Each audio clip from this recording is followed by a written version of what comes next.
আজকের ভিডিওটা শুধু একটা বোনাস।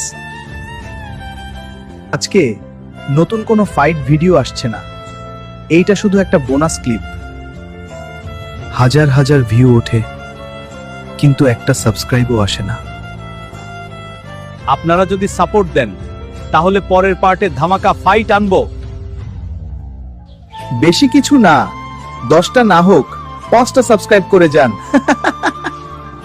চুপ, শুধু সাবস্ক্রাইব হলেই হবে নাকি? এই ভিডিওতে 25টা লাইকও চাই, তবেই পরের পার্ট আসবে। তাহলে আজকে মারামারি হবে না? না, কেউ সাপোর্টই করে না। আপনারা যদি সাপোর্ট দেখান, সাবস্ক্রাইব লাইক করলেই পরের পার্ট আসবেই। আপনারা যদি সাপোর্ট দেখান, সাবস্ক্রাইব প্লাস লাইক কমেন্ট করলেই পরের পার্ট আসবেই। আপনারা যদি সত্যিই আমাদের সাপোর্ট করতে চান, হ্যাঁ, এবার 5টা না প্লাস লাইক কমেন্ট করলেই পরের ধামাকা পার্ট আসবেই।